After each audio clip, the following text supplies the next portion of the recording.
નૂતન મંદિરની અંદર વિરાજમાન થશે. આવતીકાલે સમસ્ત માતાજીના ગોઠિયા એટલે પઢારિયા પરિવાર એમના કુળદેવની મંદિરની નૂતન મંદિરની પ્રાણ પ્રતિષ્ઠા નિમિત્તનું જે આયોજન સમસ્ત પઢારિયા પરિવાર તરફથી જે આયોજન થઈ રહ્યું છે તેમના તરફથી આમંત્રણો આપેલા તમામ મહેમાનો, તમામ સંતો મહંતો અને ભાવિ ભક્તો અને ફરિયાદના સમસ્ત નેહડાના ભાઈઓ અને આખું ગામ સમસ્ત દરેક ધર્મ પ્રત્યે લાગણી, ધર્મ પ્રત્યે ભાવના છે. તમે જોતા હતા સામૈયાની અંદર 1.5 કલાક થઈ. આખી બજારમાં ભરસક માણસો બધા એક ભાવથી ને હૃદયની લાગણીથી તમામ સમાજના માતાજીના માંડવા હતા વસે તો એ બધા ભુવાન બધા એક સાથે બહાર આવી ઉભા રહ્યા. આ જે ધર્મ પ્રત્યે લાગણી, આ જે ધર્મની ગૌરવતા માણસોમાં ધાર્મિકતા પડી છે. પરમાત્માની ધાર્મિકતા, પરમાત્માને મા જગતજનોની ન માને ને તો ધરતી રસ્તા સાળ થઈ જાય. બાપ તો આ જે ધર્મનો લાગણીને જે ભાવ છે તમારા બધાનો ખૂબ ખૂબ ધન્યવાદને પાત્ર છો.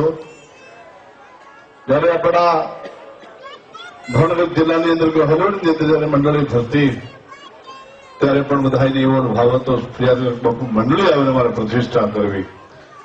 એક મિયાનો 2 તર હોય ન ચાલે. કા બદલાવણી રાખો ને કા કીધું પ્રતિષ્ઠા રાખો. એક હાકો ને તો હાલે, એ 2 બાઈક બની હાલે. ત્યારે એ મંદિરનું કામ ચાલુ હતું ના આપણે નિરાતે રાખવું છે, પણ સમય આવે ત્યારે કે છે ને સમય બળવાન નહીં, પુરુષ બળવાન કાપી ડોટી એ જ ભગવાન. અને માતાજીની ઈચ્છા જ્યારે હોય ત્યારે જ થઈ શકે છે. આપણે તો બધા નિમિત્ત છીએ. આપણે તો બધા ખાલી અને એક માનો કે એની પૂછારત કરવાના છીએ. પણ એક વાત તો ચોક્કસ, ભાવનગર જિલ્લાની અંદર મને ખ્યાલમાં કદાચ ન હોય તો ભલે, પણ રબારી સમાજમાં 133 આંક છે. આ ભાવનગર જિલ્લા પૂરતી વાત કરો, બીજામાં તો ઘણા મંદિરો છે. પણ જો પઢારિયા કુટુંબે અને મા કુળદેવીનો શિખરબંધી જો મંદિર બનાવ્યું હોય તો ફરિયાદ કામમાં બીજે હજી કઈ કોઈના મઠ છે માતાજીના મોટા મોટા જબરદસ્ત એ સિવાયની વ્યવસ્થાથી ધર્મશાળાઓ પણ ઘણી છે. આવું શિખરબંધી જો મંદિર ભાવનગર જિલ્લા પૂરતી વાત કરું છું કે અમરેલી જિલ્લા પૂરતી વાત કરું છું, આવું શિખરબંધી કોઈના કુળદેવીનું મંદિર રબારી સમાજમાં નથી આવડતું. આવું મંદિર નથી બન્યું. થોડા ઘર, થોડો સમયની અંદર અને એવું સરસ કર્યું છે કે જેથી કરીને મંદિર એટલે એક શ્રદ્ધાનું કેન્દ્ર છે. કોઈનું ઘર નહીં, કોઈના ઘરની, કોઈની ઓસડીની આખું મેદાન સફળ રાખ્યું જેથી કરી માના જ ગુણ ગાય બધા માના જ ચરણે આવી શકે. સાથે સાથે એટલું કહું છું કે અમારી પ્રતિષ્ઠા કાલ સવાર થવાની છે બાપ બપોરે 12:39 મિનિટે. બધા એવા યજ્ઞની પૂર્ણાવતી 4 વાગે થાય.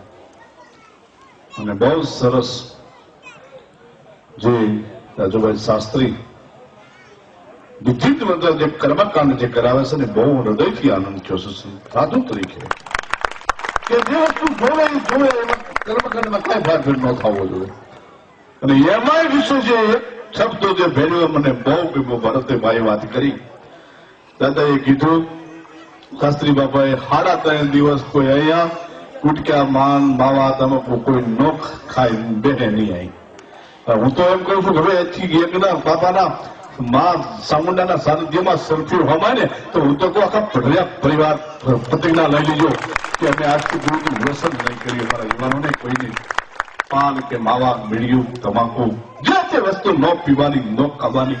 કોઈની માતાના ચરણે તારા યજ્ઞની અંદર ઘણા ભૂદેવની